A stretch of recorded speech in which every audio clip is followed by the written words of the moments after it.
Hello everyone, आज हम लोग डिस्कस करेंगे वीवर्क के बारे में। तो ये एक स्मॉल कैप कंपनी है in the real estate sector और ये प्राइमरीली फ्लेक्सिबल वर्क स्पेसेस वाले सेगमेंट में है।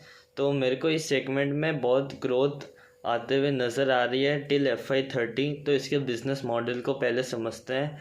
तो जो भी बिल्डिंग के ओनर्स होते हैं, वीवर्क उनके पास जाती है और उन्हें कहती है कि आप जो है अपनी बिल्डिंग हमें लीज पे दे दो। और फिर ये लोग क्या करते हैं उसमें, जैसे उस बिल्डिंग में बहुत सारे मीटिंग रूम्स बना दिए, फिर डिस्कशन सेंटर्स बना दिए, वाईफाई कंपैटिबिलिटी और फर्नीचर सेटअप कर दिया। और बहुत सारा डिज़ाइन विज़ाइन करके ये लोग जो है आगे कंपनीज़ को जो है लीज़ पर दे देती हैं, मतलब कि वो लोग वहाँ पर आके काम कर सकते हैं। अब जनरली इनका जो लीज़ वाला कॉन्ट्रैक्ट होता है जो आगे ये लोग कंपनीज़ को देती है, 75% of the lease contracts are less than the 3 year term. मतलब कि सिर्फ 25% कंपनीज ही है जो कि 3 साल से लंबा लीज का कॉन्ट्रैक्ट कर रही है। उसके अलावा 75% कंपनीज जो है वो या तो 3 साल से कम का कर रही है, मतलब कि 2-2.5 साल हो गया। फिर बहुत सारी कंपनीज ऐसे जो कि सिर्फ एक दिन के लिए जो है वो वर्क स्पेस को रेंट पे लेती है, क्योंकि जैसे कोई ऑनलाइन स्टार्टअप हो गया तो उसकी पूरी टीम एक सिटी में सिर्फ एक बार मिलती है महीने में। तो फिर वो लोग इनके ये जो वर्क स्टेशन इन्होंने डिज़ाइन कर रखा है वहाँ पर आके ये लोग अपना मीटिंग वगैरह करते रहते हैं। और जनरली जो एक दिन के लिए लेते हैं या एक हफ्ते एक महीने के लिए लेते हैं उनके लिए रेंटल कॉस्ट जो है वो बहुत ज़्यादा होता है। बट मैनेजमेंट का कहना है कि जो भी कंपनीज़ हैं उनको जो है रेंट का कोई ऐसे इशू नहीं है, उनको चाहिए बेटर क्वालिटी। बेटर क्वालिटी मतलब कि अच्छी डिज़ाइन, अच्छा फर्नीचर और अच्छी वाईफाई कंपेटिबिलिटी, और आपका समझ लो कि बहुत सारे मीटिंग रूम्स। तो ये सब उनको चाहिए। अब अगर इस फाइनेंशियल ईयर FY26 के परफॉर्मेंस की बात करें तो इनका रेवेन्यू जो है वो लगभग 22-23% से ग्रो करा है टू अराउंड 2500 करोड़। और इनका जो पैट है वो डबल से भी ऊपर चला गया है। और जो इनका पैट मार्जिन है वो भी I think around 3 percentage point से इंक्रीज़ करा है। अब अभी के टाइम पर जो है मतलब 1 साल पहले इनकी जो पोर्टफोलियो ऑक्यूपेंसी रेट थी वो लगभग 76% थी।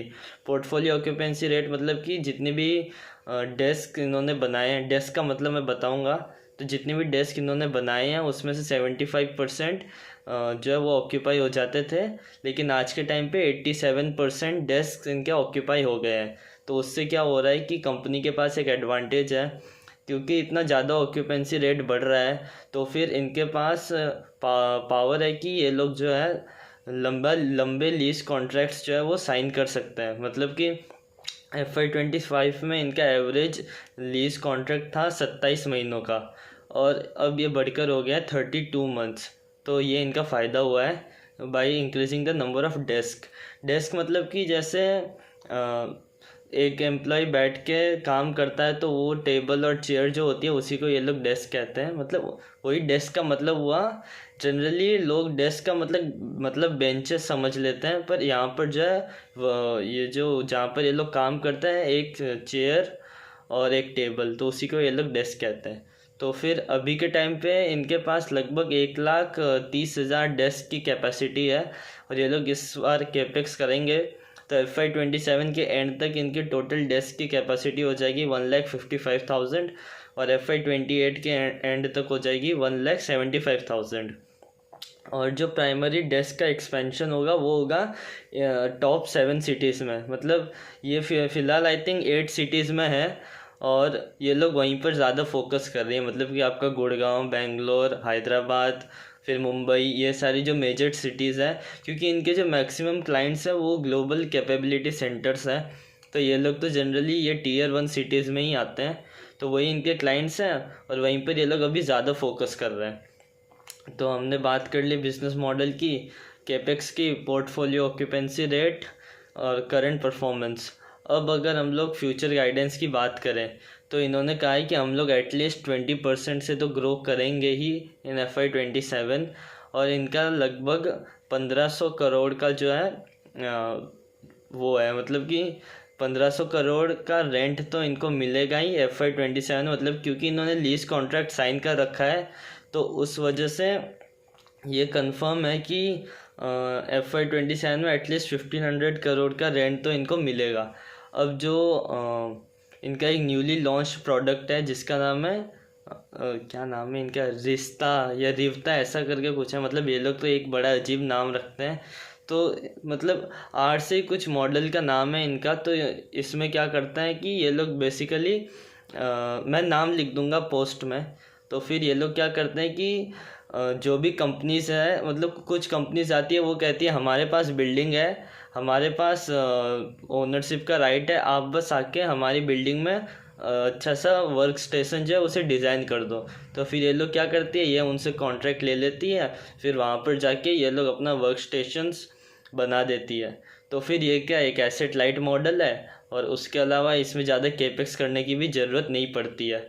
तो फिर इस वजह से इन्होंने ये जो प्रोडक्ट है ये आई थिंक अभी रिसेंटली लॉन्च करा है। तो फिर ओवरऑल तो मेरे को इस पूरे स्पेस में बहुत अच्छी ग्रोथ देखने को मिल रही है। अब बात रही कि अभी के टाइम पे ये लगभग 110-115 के पीई पे ट्रेड कर रहा है, तो फिर क्या ये रीजनेबल वैल्यूएशन है?